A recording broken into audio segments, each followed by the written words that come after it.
Hello, everybody, and welcome back to another episode of the CSFL Kickoff Show.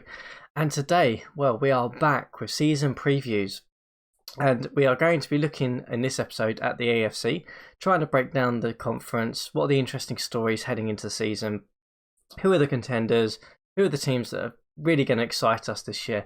And to try and break that down, I've got none other than Pittsburgh GM, not the Bills GM, Toasty. Toasty, welcome back to the show. It's great to have you back after a bit of a hiatus. Yeah, it's been a while. Our schedules didn't really match up, so it's great to finally have them match up and to be back. Yeah, absolutely. We were going to do a bit of a draft breakdown, but it didn't quite materialise. So here we are. We've moved on, and it is the start of the season. So why not better than opportunity to try and talk about the different conferences? And as I said, we're going to talk about the AFC today. Just interesting stories, interesting things that we've got going into the season, and let's go straight into it and look at what's going on. Toasty, do you want to try and just break down some of the things that you are finding interesting in your conference, and what things you're kind of looking out for this season? So the first thing is the Texans I wanted to take a look at. They're a team that I really have followed since they've gotten luck, and this season it's just I was really hoping they would make a big splash in the free agency and draft and try to get luck some wide receivers, but on the receiving end, they really just haven't been able to get them that top tier target. No, I agree. I mean, I think they made the right call in bringing Andrew Luck back. Of course, that was in my opinion, a no-brainer. Even though you've got to pay him $15 million this year on the franchise tag, you've got to keep your star quarterback available and keep that going. I mean, let's talk about the receiving core then. Let's get that bit started. So I guess in terms of the receiving core at the moment, it's pretty much Golden Tate plus a bunch of specialists is what I would call them. Mm-hmm. Were you kind of looking for them to kind of bring in that additional sort of wide receiver 1-2, or were you kind of looking for a little bit more of a certain type of receiver to help Andrew Luck kind of take this team to the next level? I was really just looking for him to fill out that wide receiver corps a little bit better, because it feels like it's sort of like the real life Aaron Rodgers situation where he has that one guy, but never anyone outside of that one guy. Yeah, I think so. I mean, I think for me, obviously Golden Tate is the wide receiver one. There's no question about that on this team. I think there is a guy who could step up though, and this season and maybe just be that second option for the team if things go correct, and that is Victor CRUZ, who is a veteran receiver. He's got the 80-80-80 of agility, speed, and hands that you kind of expect. His intelligence is not too bad. I think maybe he could possibly step up and maybe fill that void, and it is a massive maybe because he's not obviously at that level of some of the other receivers that we've got across the league now. But I think maybe he could step up and make that. But I think interesting with Houston is maybe they've just gone for a mix of sort of a range of guys and hoping to see if one sticks really. And if one sticks, fantastic. If not, then obviously people like Victor CRUZ, the likes of David Nelson, who have got sizable salaries, they could easily make a move in season if a particular wide receiver became available. That's $8 million they could basically throw along with maybe a pick package to possibly get someone in. Yep, and I feel like the one thing that's going to hold CRUZ back this season is his 66 endurance. It's just that longevity, able to stay out there for those long drives and keep the drive moving. Yeah, I agree. The endurance is a bit of a concern. I think he'll be good in spurts. I'm not sure whether he'd be able to do it for a full game though. It's a great question. I mean, in terms of Houston elsewhere though, I actually really like the roster. I really do. The receiving core is probably not as talented as we probably see elsewhere. I'm really happy they've got a great offensive line now, in my opinion. They've got some really solid players there who can easily fill certain roles, and they've got the right balance in terms of guys they can bring in for run plays and pass plays to kind of really fill that offensive line out. I really like the running back core. Obviously, McCoy is the big driving force there, but obviously Polk is a nice option to have. On the defensive side, I think they've made some good assessments there in terms of bringing in some speed in the backfield. The linebacking core is serviceable and kind of works, and they've also got the right, bringing in Danielle Hunter is a fantastic pickup that they made. I think that was in the draft this year at pick 4. Yep. So he's certainly going to come in and bolster that defensive line. So, I mean, given where Houston was last season, yes, the receiving core is probably not quite there, but elsewhere, this team has definitely added talent. Yeah, it looks like they really strive for serviceable outside of the quarterback and running back position this season. Yeah, I think so, and I think that's kind of, they need to kind of get some of those basics right to begin with, I think, and maybe if they're, I'm just going to go to their schedule now and actually have a quick look, but just in terms of maybe if the start of the season pans out pretty well, because I mean they are playing some teams that didn't make the playoffs last year, in the likes of the Bills, the Chiefs, the Colts, the Packers, in sort of the first 5 or 6 weeks here. If they maybe can come out of that 4-1 going into the Lions at week 6, possibly add that receiver. You only got to win probably another 4 or 5 games maybe to make the wild card. Gives them a great shot in terms of making forward progression. Yep, and one thing I'm noticing is they do have the AFC North and AFC North and looks like AFC West. No, NFC North. Yeah, the NFC this season, North. which is going to be really tough for them to push for that wild card spot. Yeah, I mean they've got some really tough games looking towards the back end of the schedule. I mean you've got teams we'll talk about, I'm guessing, throughout the season: the Lions, the Titans, the Bears, the Ravens. Yourself, the Steelers. They've got some really good competition in there. So they do have a tough schedule, but talent-wise, they've made improvement. Maybe that is enough to kind of get the Texans over that hump this year. So should we move on from the Texans and I guess you've got another team that is of interest to you that you or team that's made some moves that we should talk about in the AFC? I'm going to go with one of the teams you talked about a little bit before we started, and that is the Jets. Okay, so tell us a little bit about the Jets. So the Jets went out and made a blockbuster trade at the way beginning of the season by picking up RG3, who hasn't really lived up to his draft hype. He certainly hasn't. I've had a lot to say about RG3, but I think I'd be really interested to understand your opinion of him. I guess this is now, I believe, his 4th team he's been on. Maybe correct me if I'm wrong. I think it might be his 4th team. Bounced around since being drafted now. What's your take on him? Do you think he can live up to the hype? So the one thing that's really concerning for me is his arm, which he is lacking at the moment. But arm, from my experience, is one of the easier things to improve on for a quarterback.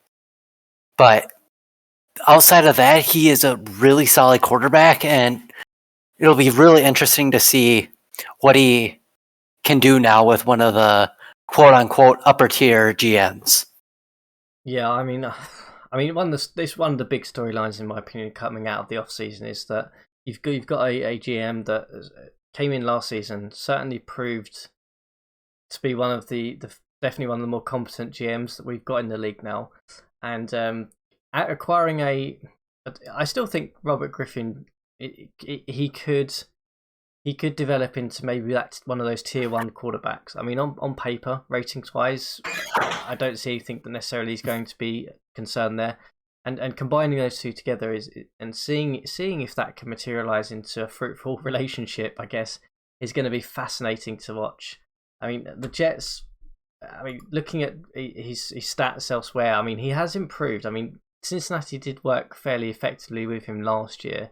His rating, whilst hasn't necessarily improved a lot in a couple of seasons, his actual percentages were much better. His yards per averages were improved. So maybe there is some light at the end of the tunnel for RG3. Mm-hmm. But let's talk a little bit about the Jets in general then. So obviously they've acquired RG3. I really like the pickup of I can't say his name, Ijalana. I think that was a really good pickup in terms of the tackle position. They did need to get some talent in there. Again, on paper, this Jets side is definitely improving. in a similar position though as to what you were with the Texans, and that is the receiving core is a little bit questionable in my opinion. But what's your take, Toasty, on the Jets? So my take on it is, it looks like they're really going for a possession team with 3 really serviceable tight ends who, in my opinion, are going to be the stars of this offense. Just that ground and pound game. Yeah, I like the tight end receiving core. There's some really interesting options there. They all can block as well, which is huge. And if we sort of flip over to the running back position, I really like Carey. I think he's going to be very solid. Ball is also a pretty good performer, and it's going to be fun to see how they do.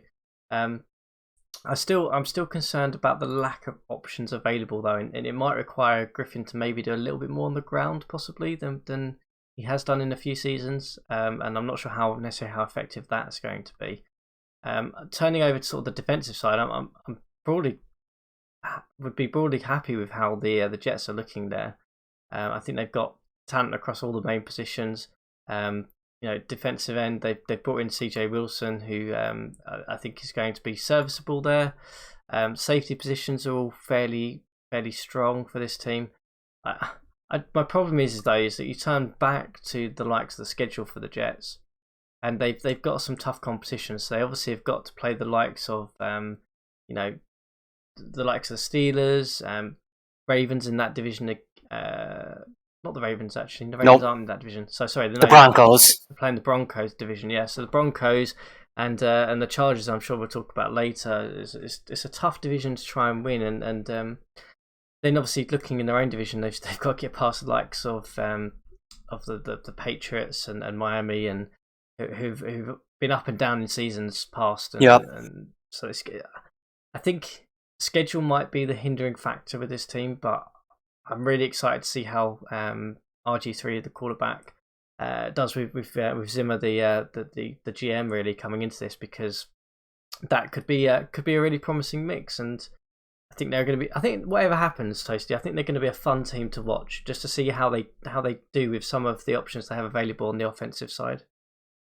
Yeah, I'll make one comment, and it'll be interesting to see how it is with a actual all around good defense versus it, like in seasons past, it was just Darrelle Revis. Yeah, I think so. Yeah, that's the thing. I think whilst we talked about the Texans maybe getting some depth, I think the Jets have also acquired some decent depth, and maybe that is going to be enough to at least put them in the conversation for the for the division, and maybe for worst case for the wildcard slot. So let's move on to another team in the AFC. Have you got another one on your list that you're keeping an eye on? I'm also keeping an eye on. Well, you actually listed them in the last one, and that's the Dolphins. They have always really been that up and down team. They'll be really strong the next season, and then just the middle of the pack the next season. But they always seem to fall off at the end of the season, and that's something I've never really have been able to figure out about them. Yeah, I mean, they've had some cracking seasons where they've come out on a tear at the beginning of the season, then sort of really struggled. Not sure why that is. I mean, in terms of their key additions or subtractions, they haven't changed a great deal in that respect, sort of in terms of key players. Lost Ellis and Long, but they've acquired Milliner in sort of the backfield. I think coming into this one, there's going to be some really interesting decisions, I think, for this team. McCoy, I think is going to be fantastic for them. I can't remember the last time where they've had sort of a quarterback for 2 straight seasons that's of that ability. I think it's going to be fun to see. Mendenhall is still an elite talent in the backfield. I think on paper this Miami team should take the division. In my opinion, again, receiving core is questionable, which seems to be a bit of a common trend actually across the AFC when we're discussing this with some of these teams. Yeah, but I mean, on defense, they got Rudolph and Bess, and that's really all. Yeah, really much so. And I think it's interesting to see the dynamic of some of the teams maybe moving more towards acquiring better defensive talent and maybe loosening on sort of some of the offensive talent, and that interesting dynamic change is fascinating. I think Rudolph is going to be so key for them on the offensive side, though. They need to make sure that he gets plenty of receptions and can make plays for them. But Miami's an interesting one. I think it's going to be fun to see how they put it all together. Really, I mean, I don't know about you, Toasty, but just looking at some of these teams, I could see the receiving talent pool sort of being heavily looked into by a couple of teams in this season. Really, as we move on. Okay, let's move on to the Dolphins. I think my view is probably with the Dolphins. I think, well, like the East, I think in the American East, I think the Patriots, the Jets, and the Dolphins are kind of going to be really neck and neck in terms of competing, either through strength and talent, through GM ability. I think they're all going to really mix really well. I think, unfortunately, the Bills are probably still a little bit behind those three teams. But what's your take on that one? I think in the AFC East, I believe we'll see yet another change in who's the head there. And I'll say this, I think it'll be the Jets, but I will not be surprised if it's the Dolphins. They're all really neck and neck there, and it's just going to come down to who's the better strateger, who's running the better strategy. And I think it's fair to say that Rizzo and the Patriots seemed to finally get something going last season towards sort of the playoff time. And I'm not sure whether that will carry forward into the season, but that could be an interesting thing to watch as well in terms of the AFC East. One of the divisions that I wanted to sort of just quickly talk about was the AFC West, really. And the biggest question mark that I've got sitting over me in terms of storylines for that division, it really is this going to be the year that the Denver Broncos finally lose the title in the AFC West, where they've had a bit of a stranglehold for a few seasons now? And the reason I say that is because I am really, really excited to see how the LA Chargers do this year. Yeah, the Chargers on paper have a fantastic defense and a really serviceable offense. And I think that'll be key for them, because if you look at the Broncos, they are really struggling on defense and have that good offense. So if the Chargers can... I will not be surprised if the Chargers are able to make it past the Broncos this season. Yeah, I mean, I think it's, as always, when you're going up against a elite GM like Noah, it's a really tough bit of competition if you're in that division. And given that the Broncos haven't really added anyone, and another year of development in Goff, I think the acquisition of Sitton in terms of the offensive line was huge for the Chargers. I really like some of their other sort of sideways moves that they've kind of been doing through the draft period as well, just acquiring a couple of picks, moving some picks around. Looking into that, I think getting likes of AJ Green as well was a nice, in terms of maybe another year of him, get it moving on. That receiving core is really, really good. But for me, I think maybe just because of Goff's natural development and some of the things he showed in the playoffs, maybe that's enough now to kind of just take them and leapfrog the likes of the Broncos. Yeah, like I said, I will not be surprised if this really good Chargers team makes a deep playoff run this season. Yeah, I think they are, in my opinion, maybe a dark horse for the championship as well, is what I think. Just because of the acquisitions and because of Goff, really. They've obviously got to get past the Western Division, first, and the Broncos are still there. They're still going to be elite. There's no denying that. They've still got some of the same question marks that I've highlighted, I think, in previous seasons, though, which maybe that is just a little slimmer of hope that for the Chargers to maybe take that division. But in terms of the AFC North, I know obviously it's your division, Toasty, and you'll be looking at that fairly closely. What's your take on the teams there, and anything of interest outside of obviously your Steelers team that makes you think about or excited about going into this season? Well, one thing I'm not really excited about is this being Dennis's last season with the Ravens, so he's going to be putting everything on the table to try to go out with a bang. Yeah, he certainly will. No denying that. I mean, they didn't make too many moves in the off-season. I mean, when you've got a team as talented as the Baltimore Ravens, you don't need to make too many moves, really. It's pretty much status quo. Flacco is obviously back. The likes of Trent Richardson's still there.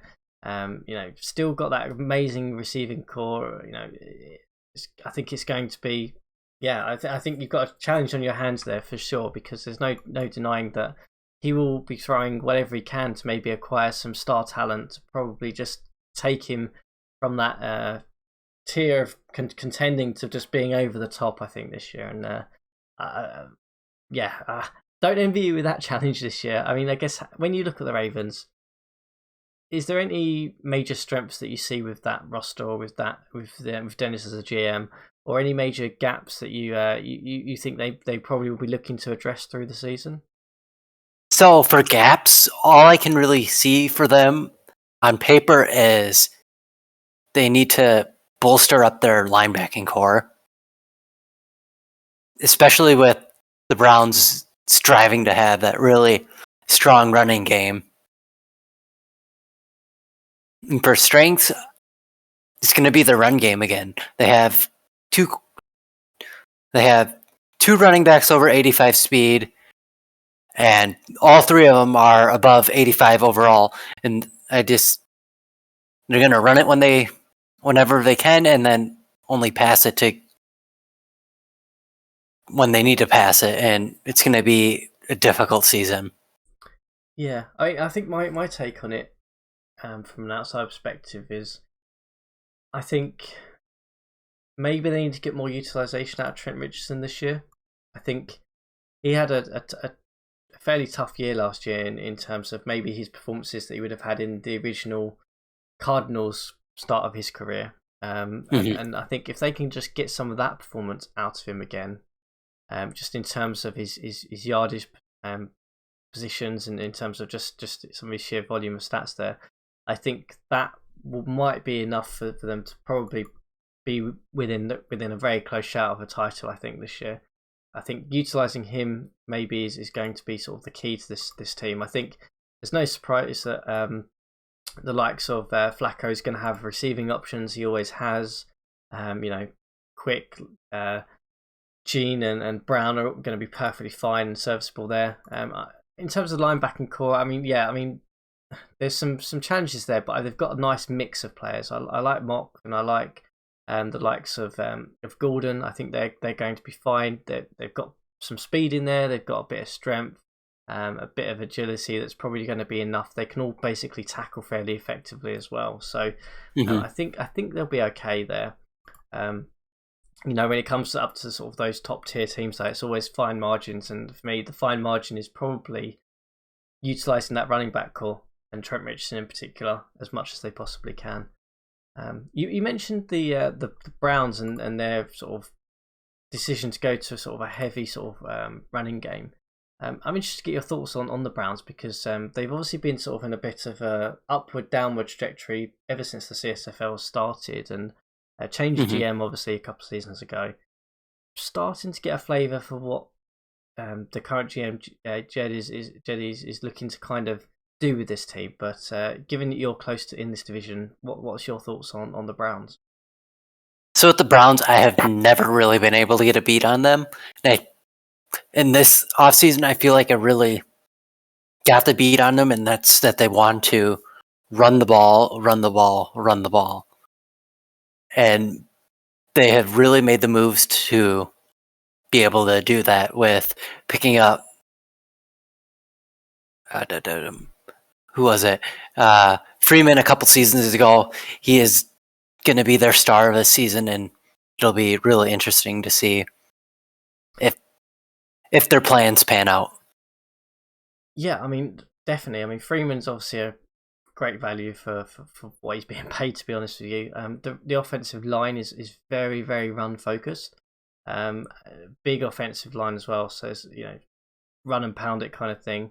They do have some really interesting sort of receiving options though. I like Bennett. I've had him before. He's a solid tight end in this league. Ford is obviously, we've been with the Lions. He was solid there. Johnson's a great value as well. I think they've got, on the offensive side, whilst they're going to focus on running the ball, I think that might free up some of those receiving guys to maybe put up some great numbers for them. I think. Yeah, and one thing that I have to note is I think it's absolutely funny that the entire AFC North has one guy, one position that they're really strong at, and that's the defensive end position. Yeah, and I think that sums up the division really. In order for you to kind of be decent in that league, in that division, and kind of get the wins that you need, you do have to have that good defensive end to really pressure some of these great quarterbacks that are kind of in that division. And you can see that with the offensive lines as well. The offensive line of the AFC North is generally higher on average, in my opinion, than probably some of the other divisions in the AFC. So, interesting how the dynamics of the division reflect some of the team building as well.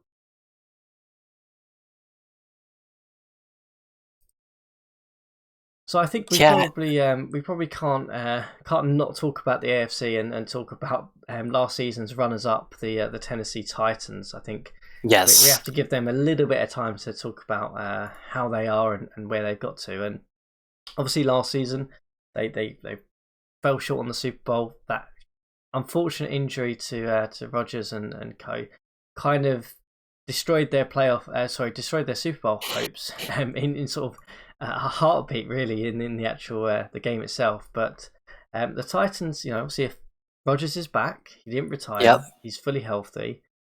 They've made some really great signings this offseason, the likes of Lofton, Monroe and Costanzo. What's your take on them? Rodgers a full season, chance for Josh and the team to kind of get the right playbook for him, develop that through the season, and maybe come back even stronger than last year. One thing that really concerns me is, believe it or not, their wide receiver corps. They really don't have anyone there for Rodgers. Yeah, I mean they are very much relying on Moore to step up and be that guy that he probably hasn't been in the entire history of the CSFL. Really, very very much similar to the rest of the AFC in terms of receiving corps. Who knows? I mean, with the likes of Rodgers and Josh, I mean, he could probably find a playbook that makes it all kind of fit together, and maybe that's enough. I mean, they've got some guys who are kind of on that border though, who are a decent age possibly to maybe get a couple of ratings boosts. I mean, Pharaoh Cooper is the one that I'm looking at here. That's maybe if he can get his speed up, he probably will be serviceable as a sort of receiving option. Yeah, I can see why you're worried about that. Certainly the big question mark hanging over the Titans is that receiving corps. But they've got DJ Williams in sort of the tight end position who can certainly make a play or two. But outside of that, I mean, this team is pretty elite everywhere else. Yes, they're elite at almost every position, and they have the depth to go a long way. Absolutely. I think I will be surprised if they are not back in sort of the top end of the AFC this year. So Toasty, I guess as we get into sort of the end of this episode, I'm interested to get your take on maybe just flat questions that you would like to see answered from the AFC this year in terms of teams or in terms of performance, or any teams that are kind of standing out for you as maybe being contenders as well. So there are a couple teams that I really want to see make that next step towards being a playoff team this season, and that'd be the Browns, the Colts, and the Raiders. I feel like they have really been in a slump lately, and they haven't been to the caliber of their former great selves. Yeah, no, I think that's fair, and I think that's an interesting question mark to kind of leave over those teams, as maybe they can make the step up. There's another team that I think is really going to be the only team probably in the AFC that I have absolutely no idea in my mind as to whether they're going to be a really good playoff team or a bottom 5 team, and that is the Kansas City Chiefs. I just have no grasp in terms of where they were, because obviously they had such a down season last year, but the season before that they were really competing with the Broncos, and the roster transition hasn't changed that much. So that's my big question mark I'm going to kind of leave here. I guess on the contenders side, who have you got sort of in your top list of contenders for the AFC this year? Well, you can't talk about the AFC and not look at the Broncos, the Titans, and the Ravens. Those three have always been the powerhouse of the AFC, and you always have to go through them in order to be able to do anything in this conference. Yeah, I'm pretty much with you there. I kind of agree. Those three teams are going to probably be up the top again this year. I guess I'm interested to see what you think of your own Steelers team. Do you think you're close to those three, or maybe still a little bit behind in terms of where they are sort of leading the pecking order of the AFC? I'll be completely honest with you. I have no clue whatsoever where the hell I'm going to be this season. Yeah, I mean, you're in a tough division. The Ravens are elite side. Bengals and Browns are certainly no pushover as well. So going to be interesting. I kind of agree with your assessment though. I think they're the three teams that are going to be up there and contending this year, and it's going to take some amazing effort from the other teams to really push those guys. Who knows? We could possibly do it. I mean, the Chargers are the one that I think could maybe make that step up, in my opinion, just on the talent and performance in the playoffs last year. But that kind of brings us to the end of our AFC conference review for the beginning of this season. Tosi, it's been great to have you on for this one, and we will be back next time to talk about the NFC. It was great being back.